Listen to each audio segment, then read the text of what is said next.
Regarde, on va se marrer. Bon allez, Allez. salut à tous, nous voici pour la première vidéo sur le serveur Little World, en compagnie de Foufou. Bienvenue Foufou. Euh, pourquoi cette vidéo? Alors il y a plusieurs raisons à ça. D'une part, c'est pour nous faire quelques petites archives du serveur. Je vous explique le concept, en gros c'est de faire des vidéos tous les mois ou 2 fois par mois. L'idée est de faire un point sur toutes les créations qui ont été faites sur le serveur.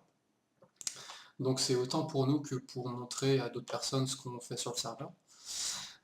Sachant que le serveur est en survie, avec régénération de la vie, c'est pas du UHC, que la difficulté est en hard, et puis c'est à peu près tout, il n'y a aucun mode, hein, du tout, c'est du vanilla pur, avec juste l'affichage des scores et de la vie au-dessus de la tête, etc.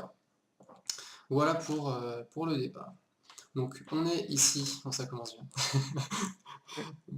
Ça va mal se finir. Bref. Donc voilà, on est sur le toit du bâtiment du spawn. Alors, quand les joueurs spawnent pour leur première fois, ou si jamais on meurt et qu'on n'a pas de lit, peu importe, on spawn dans ce bâtiment. Alors, est-ce que je dois couper ou pas le record? Bon, on fera une petite coupure ici. Hey 11h.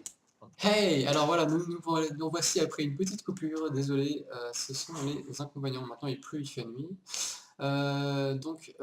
Foufou, tu es où? Je te vois pas du coup. J'arrive. J'arrive au Ok, coffre. d'accord. Du coup, on va commencer par visiter la future ville médiévale, hein, parce que maintenant il n'y a pas grand chose pour l'instant, mais ça vaut le coup déjà de faire un petit coup d'œil, hein. Du coup, moi j'y vais en direction, tu me rejoindras sur la route. Je sais pas trop où t'es, on verra. Hop, hop, hop, hop, hop, hop. Je suis au beacon. Alors, voilà.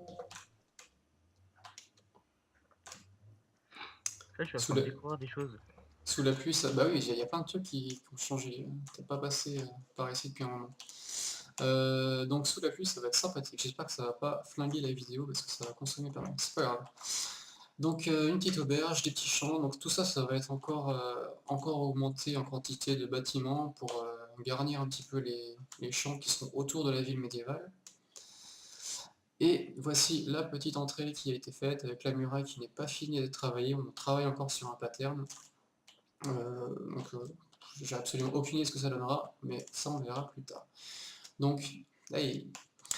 Alors, voici, toi t'as passé le portail du Nether en sneak. Pourquoi? Parce que je te vois tout le temps en sneak, t'es pas en sneak là. Ah, Ouais, excellent. on dirait un orang-outan, c'est plutôt sympa. Bref, une petite ferme à faire pour ceux qui ont reconnu. Alors, donc voilà, donc ça va être la grande plaine qui va être le lieu de la ville médiévale, avec le château sur cette colline là-bas au fond. Avec les murailles qui font tout autour, on aura chacun nos maisons qui vont être construites dans cette ville-là, avec d'autres maisons ou autre chose, hein, ça va être des petits bâtiments, comme ce bâtiment-là qui est une usine à poulet. Donc ça va fleurir un petit peu partout dans la ville autour de cette place centrale qui sera la place centrale. Voilà. Il faudra peut-être lui donner un nom d'ailleurs, ça viendra peut-être après. Ouais, oui. Alors là, ce sont des vestiges d'un arbre géant qui avait été construit. On va y passer après pour accéder jusqu'au Nether. Du coup, moi je continue, tu me rejoindras quand tu voudras. Je te suis, je te suis. Alors c'est parti, donc là l'ancienne salle des coffres qui va être totalement détruite, on va en faire une nouvelle dans le château ou dans un bâtiment dédié, on verra bien pour ça. Et nous voici partis dans le Nether, vers le hub du Nether. Alors on sort par ces deux grands portails qui sont les portails d'accès à la salle des coffres. Donc pour l'instant ça accède à l'ancienne salle des coffres, mais on se débrouillera pour que ça soit linké aussi vers la nouvelle salle des coffres. Donc voici le petit bâtiment de sortie du Nether. C'est prévu pour que l'on sorte par cet endroit-là avec des stands à potions, des distributeurs de potions par ici, de vitesse, de régénération, pas de régénération, de résistance au feu. Au final on s'en sert pas forcément parce que c'est pas par là qu'on sort souvent par le Nether. Mais au moins ça a été fait quoi. En fait, ça va être l'endroit Wither, quoi. Enfin, les Wither. Non et moi les Wizards je les ai combattus dans ma mine et c'est vachement plus pratique. Ouais. Dites bonjour au chat, il doit bousiller la vidéo, mais merci le chat. C'est vrai que maintenant, quand tu vas dans le truc, c'est un peu la chambre de ta tête. Ouais, c'est un peu un champ de bataille, mais je pense que honnêtement, c'est plus simple de battre les Wither dans les mines. Enfin, peu importe. Nous voici dans le Nexus du Nether. Donc c'est de là que j'ai entendu un Ghast. Ouais, il est en dessous, c'est bon. D'accord. Allez Donc voir c'est le de là que vont partir tous les joueurs vers leur base. Donc là, vous connaissez le principe, le concept et le principe. Pour les habitués des serveurs comme Holycube ou autres, parce que c'est exactement le même principe. C'est pour simplifier les distances. Donc comme vous savez, on divise les distances par 8. C'est quand même bien pratique. Euh, donc les destinations principales, on va pas tout faire. Donc, je vais vous montrer rapidement. On a des portails pour aller jusqu'au nouveau biome, les méga taïgas, enfin les biomes de 1.7. On a le biome glace Ice Spice qui doit être sur le côté avec le Mesa qui est dans ce coin-là. Enfin bref, pour accéder au biome assez rapidement. Les bases des joueurs, donc je vais vous montrer ma base en priorité. Pourquoi? C'est pas de l'égoïsme, c'est juste que les bases des autres sont pas encore terriblement avancées et j'ai pas envie de spoiler des choses qui seront plus avancées après. La mine est assez avancée, il y aura de quoi montrer un petit peu. Donc let's go. Je ferai peut-être une petite ellipse pour couper ce passage-là parce que c'est pas super intéressant. Tadam! Et voilà, beau soleil sur la savane. Donc nous voici chez moi. Ma petite base. Allez, go. Et moi, je prends le chemin. Alors, de quoi? Je prends le Tu chemin. Ouais, remarque, c'est pas plus con. C'est pas beaucoup plus bête, sachant que ça a été fait pour. Alors, ce qu'on va faire, c'est qu'on va, plutôt que de visiter tout dans le désordre, on va faire ça dans l'ordre chronologique dans lequel ça a été fait. À savoir, la première chose qui a été faite, c'est ce petit endroit d'arrivée du portail, ce qui paraît un peu logique vu que c'est par là qu'on arrive. Avec ça qui a été modifié plus tard. Donc le portail a été fait, j'ai commencé les routes et je me suis dit la chose la primordiale à faire, ça va être une salle des coffres. Je voulais faire une salle des coffres automatisée avec un tri des items, du moins en partie. Donc ça a été fait en premier, la première chose qui a été faite. Hop, hop, hop, hop. Je pense pas que je vous montrerai la redstone, c'est un système de tri, tout ce qui est de plus classique, il n'y a vraiment rien de compliqué, il n'y a pas trop d'intérêt. Le système de tri fait tout le tour jusqu'au bout, revient de ce côté-là. Donc les items qui n'ont pas été triés arrivent dans ce coffre-là. Toc. Voilà. D'ailleurs on voit qu'il y a un petit peu de bordel, mais honnêtement ça va. Avec mon lit qui traîne parce que j'ai toujours pas fait de maison. Ça c'est un autre problème. Au fond, on a quelques petits fours pour la cuisson des items. Je ferai plus tard, je crois, un système de four optimisé. Ce sera plus sympa. Il y a juste certains petits trucs qui ont été optimisés comme le fer, quand je le mets dans le système de tri, il va directement dans ce coffre-là, ainsi que l'or qui va directement dans ce coffre-là. C'est beaucoup plus simple. Et je fais une mini ellipse parce que je vais sortir le chat. Allez, nous voilà après la petite ellipse. Bah oui, il faisait plus de bruit le chat. Qu'est-ce que tu racontes comme bêtise encore? Bah dis, elle fait des ellipses. Alors, je sais pas si je couperai au montage, ça tant pis pour toi. Je sais pas celui-là. Alors, voici tout bêtement le coffre où je jette les items quand je suis de retour d'une expédition et tout va se trier dans la salle des coffres qui est dessous. La deuxième chose qui a été faite, si je ne me trompe pas, je regarde mon petit papier, parce que j'ai fait un petit papier. Hein. Incroyable. J'ai mes anti-sèches. L'usine à fer, donc on va y monter là-haut, donc c'est le bâtiment qu'on voit ici, ainsi que le canal qui monte là. On voit les... si on a de la chance. Bah, regardez, et franchement, pile poil pour la vidéo, voilà un golem qui traverse le canal, après il tombe et il va directement dans la salle des coffres. Enfin, le fer va directement dans la salle des coffres. Ouais, hashtag la chatte, c'est pas petite référence à Souls ou non, pas du tout. Bref, peu importe. Donc voilà, il y a rien de plus simple, c'est vraiment l'usine à faire de base. Bah oui, il est pas sur la conve. Rien de plus simple, c'est l'usine à faire de base. J'ai rajouté quelques portes pour augmenter le nombre de villageois. Parce que en théorie, ça devrait augmenter le nombre de golems qui spawn. Je suis pas sûr de moi. Normalement, c'est la théorie, mais j'ai pas constaté énormément de différence avec une usine à faire classique sans autant de portes. Donc, par contre, le nombre de villageois a augmenté. On a 60 villageois, je crois. Donc, en théorie, 6 golems qui peuvent spawner qui peuvent spawner tous les... Oh là, j'ai du lag.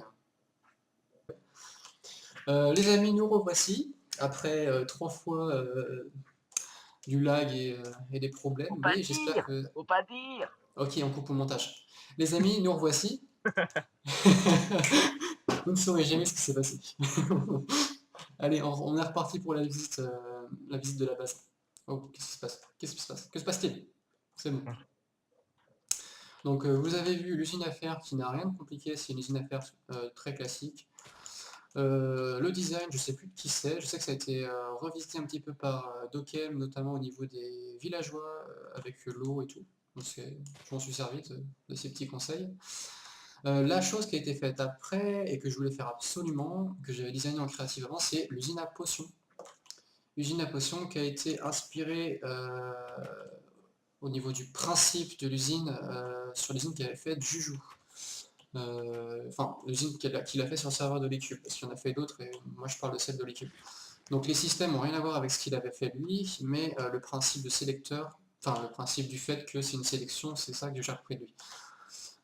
Donc voilà, donc il n'y a rien à expliquer particulier, si vous savez comment ça marche les potions, vous comprenez à peu près. Puis le système en redstone, peut-être que je le montrerai en vidéo un jour, mais il n'y a pas forcément trop d'intérêt. Ah si, hein, il y a un sélecteur que j'ai inventé qui peut être assez amusant avec des hoppers, mais il n'y a pas trop d'intérêt sinon. Donc la salle des potions, ça c'est fait. Salle des tri, salle des potions c'est fait, l'usine de fer aussi. La mine qui est... Ah oui, il y a le petit raccourci vers la salle parce que je me suis rendu compte après que le méga chemin que j'avais fait pour la salle des coffres est pas du tout pratique, ce qui fait que j'ai fait un petit raccourci, il suffit de sauter, et voilà. La mine donc c'est parti. Je me suis explosé une cheville, mais c'est pas grave. Hop là. Oh, excellent. Alors, nous voici dans la mine. C'est du speed mining, tout ce qu'il y a de plus classique. Il n'y a rien d'autre à dire. Juste que c'est extrêmement pratique, du coup on s'en sert. T'as pas été Avec, loin. non, j'ai pas encore été très loin. Mais surtout, j'ai pas été très haut non plus. Je pense que je vais augmenter un petit peu la hauteur. Ah, mais j'ai trop plus de diamants que moi, alors c'est dégueulasse. Ah, mais j'en ai quand même plus. Avec les 5 beacons comme il faut, je me suis un petit peu amusé à tuer les wizards. Parce que c'est bien pratique. Et surtout, je m'ennuyais. Franchement, c'était juste pour ça. Je savais pas quoi faire. Nous allons remonter. J'ai pas trouvé de système pratique. Peut-être que je me ferai un petit ascenseur. Une witch. Non mais c'est vrai, il y a une witch. Oh la bite. Je sais pas. Je ne couperai pas ça au montage non plus.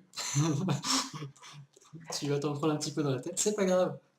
C'est pas grave. Donc ça, c'est les usines que j'ai faites. Usine à pastèque et usine qui on voit juste à côté. Je la montrerai après. Usine à canne à sucre. J'ai fait ça, j'ai designé un petit truc avec des bud switch, c'est vraiment pas compliqué. Je vous avoue tout, c'est en regardant l'épisode de Hypierre sur sa mini-usine à pastèque qu'il avait designé un petit après-midi. Je me suis dit c'est vraiment pas con, encore heureux. Et du coup j'ai repris le même concept que j'ai un petit peu agrandi et j'ai retravaillé un petit peu tout ça. Donc voilà ce que ça donne et c'est juste la folie quoi. Ça produit je sais pas 3-4 stacks en 20 minutes, c'est vraiment la folie. Donc le même principe a été repris pour l'usine à canne à sucre, pareil avec un butt switch et des rails qui ramassent les cannes à sucre qui tombent. J'en ai pas beaucoup, pourquoi? Parce que voilà, là-bas j'ai un petit hôtel des ventes, j'ai un breeder à villageois que j'ai fait en servant des nouveaux mécanismes. C'est plus ou moins pratique qu'avant, à savoir que ça peut marcher exactement le même breeder qu'avant, sauf que il faut donner de la nourriture régulièrement aux villageois. À savoir que pour les rendre en mode love, il faut leur donner soit 3 pains, il me semble, chacun, donc ça fait 6 pains pour les 2 villageois, ou alors c'est 14 carottes ou 14 pommes de terre, ça fait direct beaucoup plus. C'est pour ça que moi je leur donne du pain à manger, donc ce qui est bien dans l'ensemble, ça permet de réguler aussi le nombre de villageois qu'on veut reproduire. Hein. On leur donne du pain quand on a envie. Je crois que tu vas avoir du mal à passer par là, mon pauvre ami. Alors nous voilà dans l'hôtel des ventes, qui n'est pas fini niveau architecture. Vous voyez, toute cette partie-là n'a pas été finie. Pareil, il manque un beacon ici, c'est pas très symétrique sinon. Oui, c'est un bâtiment impair. Quoi? Un bâtiment impair? Oui, je me suis un peu craqué quand j'ai construit ça, et tant pis, ça passe quand même. Voilà, donc qu'est-ce qu'il y aurait à dire d'important? Pas grand-chose, à savoir que c'est un système simple, par exemple, lui je l'aime pas, je le tue. Hop. Donc ça va libérer sa case, sa petite lumière va s'éteindre, il y a un piston qui est plein. enlevé. Pardon? Non, évite de tuer. Pas tous, s'il te plaît. En gros, voilà, sa case est libérée, après les villageois grandissent là-bas, ils atterrissent dans ces petits enclos pour les villageois, et puis si ça me plaît pas, on verra bien. Voilà comment ça marche. Sachant qu'avec les nouveaux systèmes d'échange de villageois, ils peuvent échanger des trucs super intéressants, à savoir les name tags. Trop bien! On pouvait pas faire ça avant, c'était impossible. Alors maintenant, on peut échanger les name tags à l'infini. Donc ça, c'est juste trop bien. Pareil, bon, les selles, on pouvait déjà avant, mais c'était un peu plus compliqué, il me semble. On pouvait pas les pastèques, c'était impossible d'échanger les pastèques. Donc maintenant, l'usine à pastèques qui produit très bien, elle est hyper utile. Et ça, c'est quand je fais reproduire les villageois, il y a des bébés qui se stockent par là à peu près. On les voit derrière. Bon, là, on n'en voit pas en l'occurrence, mais c'est par là qu'ils se stockent. Et avec un petit système de pesée, là, avec les plaques en or pour peser les mobs. Ça permet de savoir la quantité de villageois qui attend le temps qu'ils grandissent. Une fois qu'ils grandissent, hop, ils rentrent dans le système et puis ils vont se caser là où il y a de la place. Sachant que quand il n'y a plus de place, pour l'instant, ils se stockent ici, dans un coin de la machine. Je ferai plus tard un système peut-être pour les renvoyer ou pour les tuer automatiquement dans d'atroces souffrances. On verra, ça pourrait être marrant, on verra bien. Voilà. Alors je pense que ça c'était la dernière chose que j'ai construite dans ma base, qui n'est même pas finie, vous voyez, c'est encore en construction. Je le mets en pause pour l'instant parce que là on construit le spawn plutôt pour... c'est le plus important à construire vu qu'il commence à y avoir un peu plus de monde sur le serveur. On n'est que 9, mais c'est quand même déjà 9 personnes, donc le spawn, ça devient urgent à être construit. Je pense qu'on a fait le tour de la base, et je pense que ça va clore l'épisode, à mon avis, parce qu'il n'y a pas trop d'autres choses à montrer pour l'instant. Enfin si, il y a encore... Oui, ma tête, on a dit. Allez, hop. Non, ça c'était pas ça. Tadam. Allez, je vais enlever le plastron. Tadam. J'ai encore un peu de mal avec ce mode. Bref. Voici ma tête. Un petit dragon bleu. Impeccable. Skin que j'ai fait il y a 3 jours. Je n'avais pas encore de skin défini avant. Donc nous voici sur la fin de l'épisode. J'espère que ça vous aura plu. En tout cas, de toute manière, si ça vous plaît pas... Non mais sérieux quoi. Si ça vous plaît pas, c'est surtout pour nous faire des petites archives, donc de toute manière ça sera quand même utile. Donc ça viendra, on fera le tour des autres bases, encore pas mal d'autres choses sur le serveur qui a à montrer, mais je voulais pas non plus faire un épisode trop long, je pense que ça sera déjà suffisamment long. J'ai aucune idée de la durée de l'épisode, je suis pas encore du tout habitué à ce genre de choses. Et bien, à plus tard, et puis salut à tous.